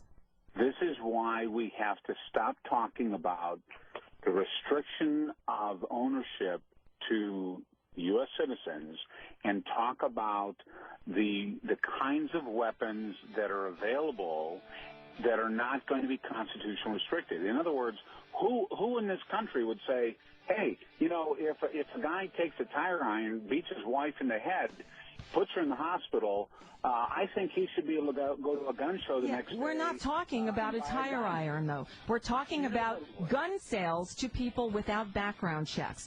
What Tim Fisher said was the restrictions that they put in place in Australia are common sense restrictions. There are background checks. There is mandated training where you've got to be licensed to get a gun, and it is stopped. They have not had one mass shooting since 1996, since those common sense regulations were put in effect.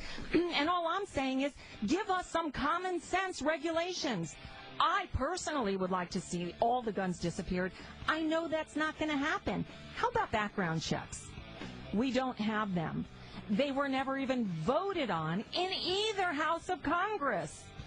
Where's the outrage? 866-87-RANDY, 866-877-2634. Oh, my God, you'll never believe what just came into my inbox. An email from Georgia gun owners. I'll share it with you when we return and take more of your calls, too. Nicole Sandler for Randi Rhodes. We'll be right back. We'll be back on Monday. I'm Nicole Sandler, and let's go back to the phones, 866-87-RANDY. Bruce in Maine, listening on the Zone. Hi. Hi, Nicole.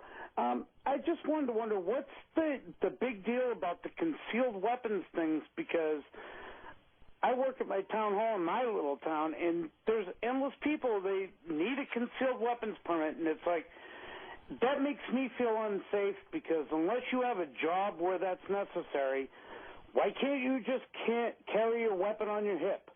And then, if we get in a car accident or something, I might think twice about getting in your face, which I shouldn't have to, but because I know you have a gun. Right. And why do you need a concealed weapon? You're just a citizen. I agree. Look, carry it. I would rather people be required to carry openly than concealed. I'd rather know you're packing. Look, something happened to me a couple of weeks ago. You know, I live in Florida, which is not much better than Georgia, just saying. Especially, you know, for instance, if you're a black male, Oh my God, get the hell out of Florida. You're not safe. So I'm driving around and I'm behind this pickup truck and I see on the two bumper stickers on the back of this pickup truck. And I can see that each bumper sticker has a Confederate flag on it. So I speed up and get a little closer because I want to see what they say. The one on the left had the Confederate flag flying over the White House, and the tagline below it said, "I have a dream." Okay? You're laughing. I was sickened. And the other one on the right, I'm not laughing. Right, it's a nervous laugh, right? It's how sickening is that? And the one on the right was like just the Confederate flag in it, and the text said something like, "How about protection for the new minority," or something. It was so sickening, and I wanted to get a picture of it. So I'm following this truck, and he's speeding up a little faster, and finally I took some pictures, but they were kind of blurry. And then he pulled into a parking lot, and I thought, wait a minute, I'm in Florida. People have been killed for less than this. Drive away and drive away fast. And I did, right? Because I could have been killed, because those are the kind of crazy people out there. And somebody who would take Martin Luther King Jr.'s words and defame them by and just crap on them by putting it in a bumper sticker with the Confederate flag flying over the White House. How sick is that? And the fact that this moron was emboldened to put that on his bumper. Oh, my God, people are crazy, and they will shoot you. No, and that's the thing, is that I shouldn't have to not be worried, like, say we get in a car accident, about getting out and saying, you stupid, blah, blah, blah. But you might have a gun. But right. If you've got one on your hip, at least I know that, and I might shut my mouth. Right. I mean, I shouldn't have to deal with that in America. No, you shouldn't have to. And look, if we knew that crazy people with mental issues aren't getting them, at least, you know what, we might be able to save 1 or 2 lives a year. And when we're talking about saving someone's life, it's a hell of a lot more important than someone's imagined right to keep a stockpile of weapons in their home. No, absolutely. I just think I don't see why we're giving away concealed weapons permits like candy. I don't either. Because back when I was younger, a friend of mine needed one, but he worked for a money carrier. There was a reason why he needed a concealed weapon. I mean, he transported money. Mm-hmm. Everyone else, if they wanted a permit, they got a regular permit. Right. They didn't get a concealed weapons permit. Now it's just a non-stop line of people coming in for concealed weapons permit. Yeah. Why do I need a concealed weapon? Right. I don't know. I can have a weapon in my house if I want to. I don't choose to, but I mean I can. Mm-hmm. I can take it with me if I want to, but I don't have one. But why do I need a concealed weapon? That's the thing. That's an interesting take. The stupid fights that would start in school and stuff. And, you would always judge, well, can this guy beat me up? But I can beat you up if I have a gun. Yeah, I hear you. Bruce, thank you for the call. All right, we're going to take a break, come back on the other side with our friend Cliff Schechter. Cliff and I have had many, many discussions about the gun problem in this country. He was at the NRA convention this weekend. He wrote a frightening piece that's posted at thedailybeast.com. It's in the homework section at randyrhodes.com. It's called Preparing for War in Indianapolis, Inside the NRA Plot to Terrify America. And that's what they want to do. They want to scare you.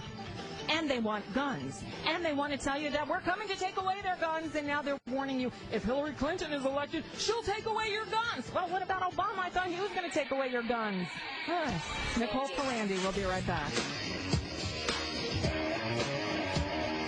Turn down the noise. Turn up your mind.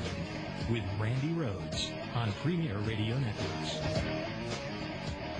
Aren't they something, though? Aren't they something? Blaming that chunk of steel, the weapon itself for the crime committed. They even blame sporting goods stores that sell arms, accusing them of being an accomplice. Oh, she's like fingernails on a blackboard. Stores are an accomplice to crime, and that fork made me fat. Yeah. Okay. You know what? I'm going to skip to the chase, and she ended this little segment of that speech with this. Waterboarding is how we baptize terrorists. Oh, God, everything about that woman is just wrong. But she got a plum speaking spot at the NRA convention that was held in, I think it was Indianapolis, last weekend. Yeah. Nicole Sandler in for Randi Rhodes, and joining me now is our friend, Cliff Schechter. He's a pundit, he's a columnist, he's a PR maven, and he's got a piece up at thedailybeast.com right now on his visit to the NRA convention in Indianapolis on Sunday. Hey, Cliff, nice to see that you survived that. Thanks, Nicole. Thanks for having me on. Always. Yeah, they act like tough guys, but they actually don't allow people to carry weapons in there. Right. So they are, you know, it matches their whole persona, because since I wrote that piece you're referring to about the insanity of the warfare weaponry they had 9 acres of, and you know, that they were selling to people there. I've enjoyed it. I've been attacked by Dana Loesch and Katie Pavlik and, you know, all the useful idiots on the right.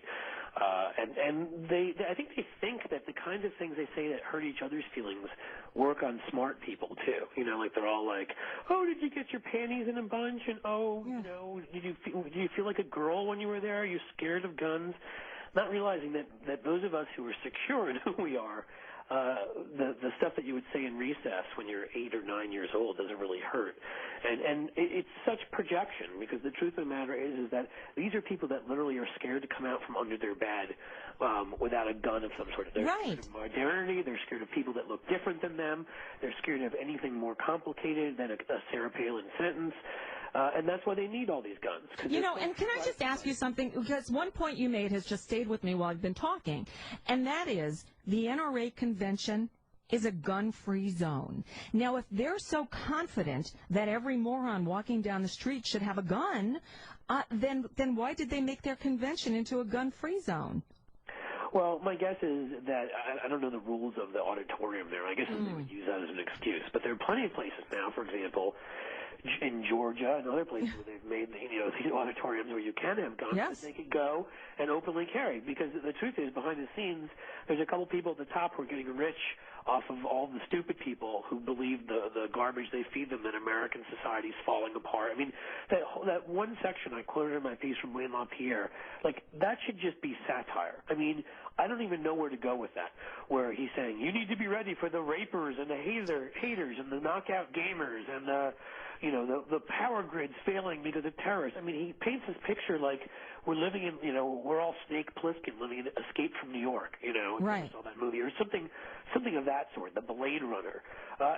When the truth of the matter, as I noted in the piece, is that crime rates have steadily been falling for the last 20 years. We have by far, as you pointed out in your terrific interview, or you discussed in your terrific interview with the former Deputy Prime Minister of Australia, that we, compared to other OECD countries, have a much higher firearm homicide rate. It is sickening and it's criminal. At the same time, even with that, crime rates have been falling here and around most of the high-income world. That's the trends that have been going on for a variety of reasons. So they paint this picture of this frightening world that you're supposed to be so scared of, but it's not true. And these guys, because I've been attacked by probably a few hundred of them on Twitter today, they're hysterical. I mean, they cannot literally get up out of their bed in the middle of the night and go to the bathroom without taking a gun with them. They're so frightened of the world. Yeah, and we saw how that worked out for the Blade Runner guy, Oscar Pistorius, that guy. Yeah, that's right. Yeah. That's the danger of taking the gun with you to the bathroom in the middle of the night. You're going to shoot somebody who shouldn't be shot, and Which that's happens in this country every day. Right, every day. Every day. You talked about, and again, in that great interview you had, how since the Port Arthur massacre, when they reformed gun laws in just every common sense way you can imagine in Australia, they haven't had another gun massacre vote. But it's not even just that. It's the stuff you're talking about now with the easy availability of guns. The byproduct of that has been just day-to-day shootings have gone way down. Suicide has gone up to like 70%. Right. Because using a firearm to kill, often people who would not otherwise try to kill themselves again make a split-second decision and do something terrible because they're depressed. And a gun gun will help them be successful at that most of the time, whereas virtually any other way they try to do it, most of the time they will be saved. It's something like 80 or 90% effective with a gun and something like 10 or 20% effective with anything else. Right. So, I mean, so that's what Australia has seen. It's not even just the mass shootings. It's just the quality of life in general, all around. And, Cliff, it's not only Australia. This has happened in other countries, too, where they have some unimaginable tragedy like we had in Newtown, like the Port Arthur massacre in Australia that led to them changing their gun laws. In Scotland, also in 1996, here you go, a lone gunman walked into a primary school in Dublin, Scotland, and shot dead 16 children and their teacher before killing himself. Guess what? They tightened their gun regulations, and it's had a major impact. In Finland, same thing happened after in 2007. A teenager killed 8 people before killing himself at a high school, and they changed the laws. Just common sense. Right. Gun regulations. That's why all these claims are nothing but smoke and mirrors. Right, we have a history, a frontier history. So does Australia. So does Australia. We have a history of weapons. Finland, you just named a perfect one, also had a history of firearm, of a high rate of ownership of firearms. All these other countries found a way when terrible things happened to say, you know what? Every statistic that's not taken from some hack bought off by groups like the NRA tells you the same thing. Exactly. What you would know just from common sense. Where there are more weapons, there are more killings. Where there are more weapons, there's more suicides. Where there are more weapons, there are more accidental deaths.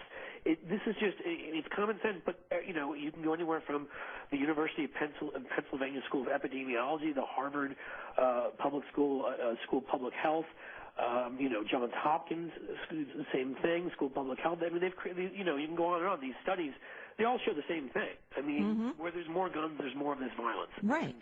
The NRA's created this bubble where they tell people just the opposite is true. They've got paid-off hacks who dress themselves up as they're intellectuals of some sort of professors. You've got the Dana Loesch's of the world who fill their role. The Sarah Palins who were playing before just get up and as you point out, in their own vicious way, disregard the safety and lives of anybody they're talking to just for a buck.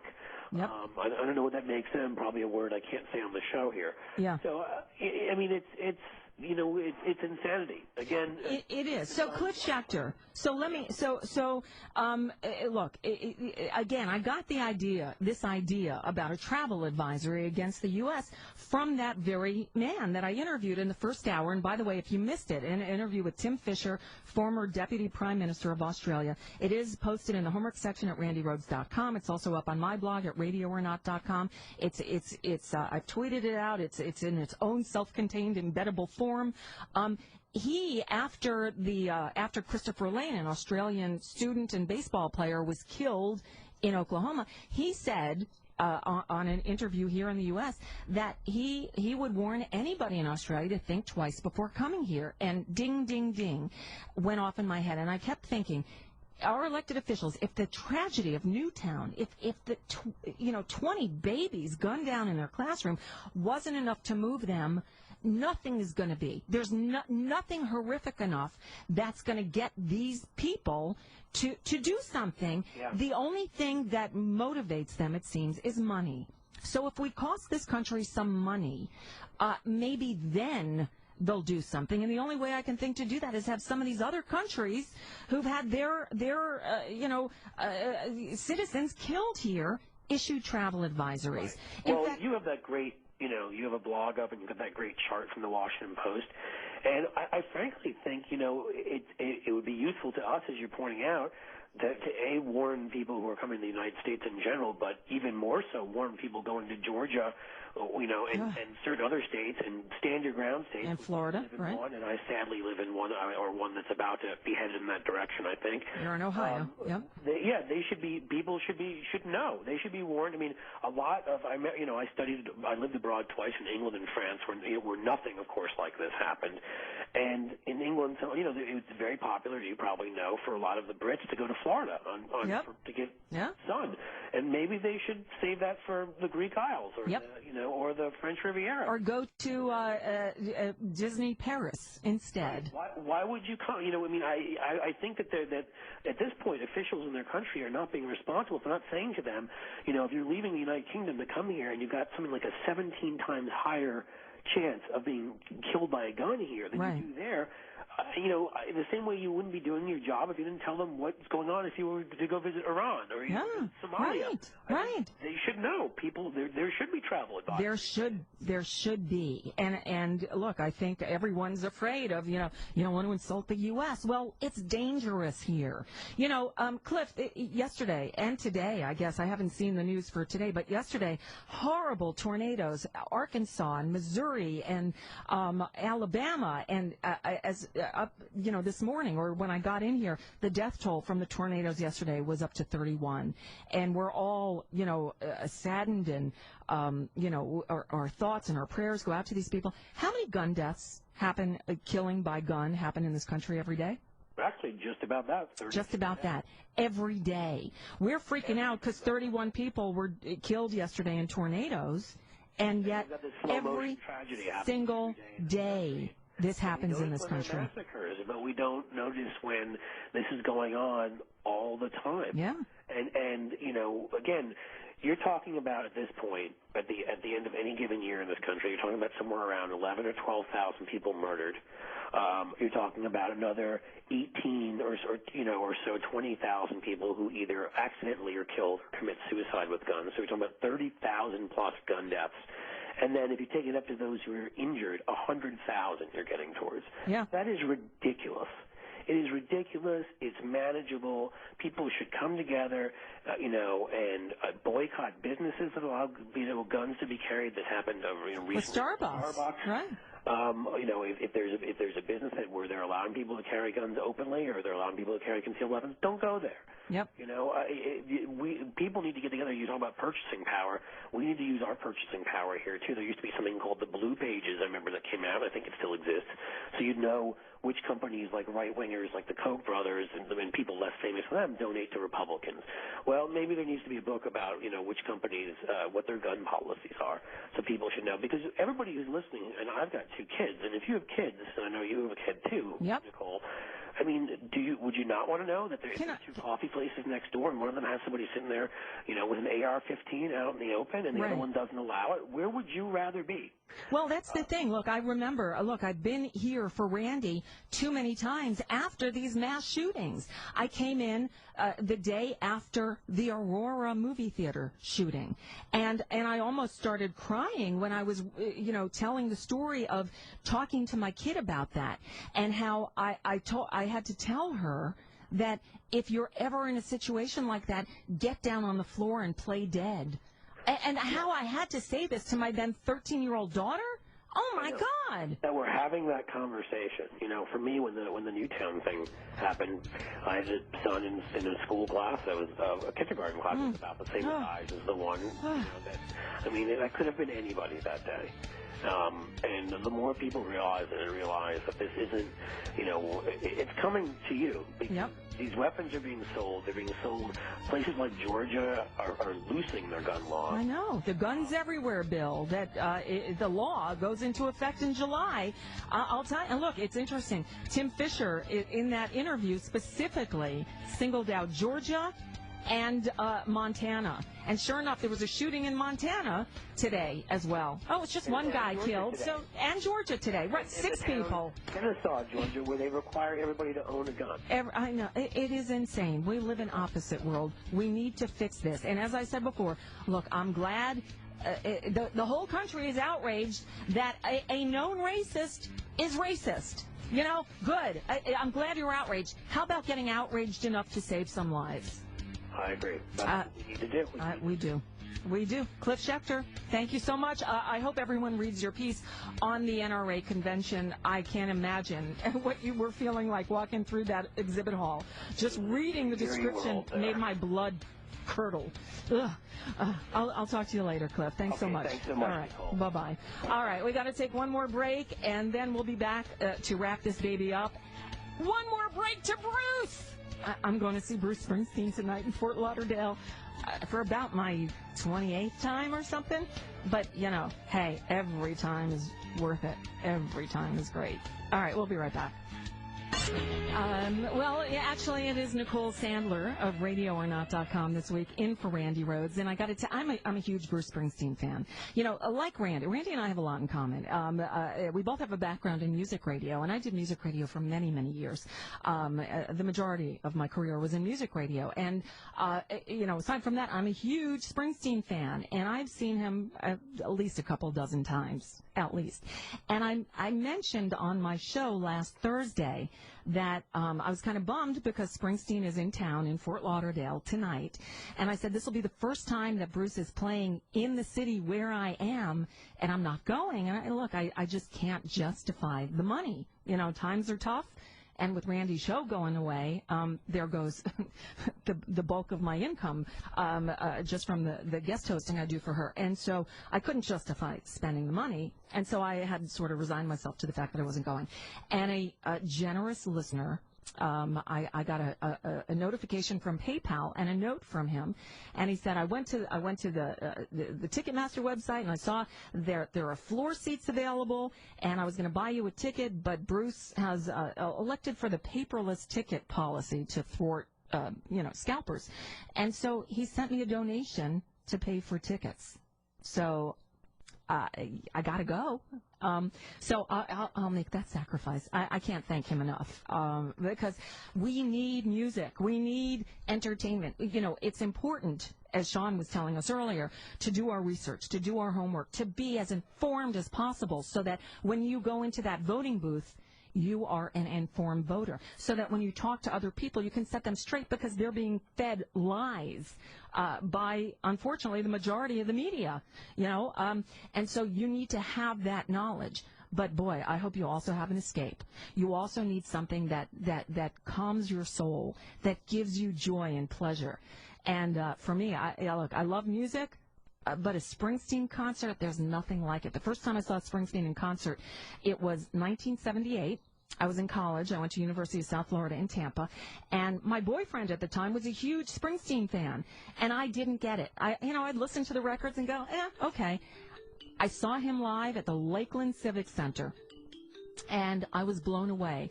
And I walked out of there, and I'm an atheist, and I walked out of there and I said, that's the closest I've ever come to having a religious experience. So I'm going to go see Bruce tonight. I will be back here tomorrow, probably in a really good mood, because there's nothing like a Springsteen concert. So thank you, listener John. I can't thank you enough. So I'll see you tomorrow. We'll talk with John Nichols of The Nation. He's going to have a tribute up at The Nation to Tim Carpenter, who was the man who headed Progressive Democrats of America, who died yesterday of cancer. We'll talk to John about Tim Carpenter's contributions and also the state of the progressive movement and a whole bunch more. So thank you for listening. See you tomorrow. Thank you, Randy.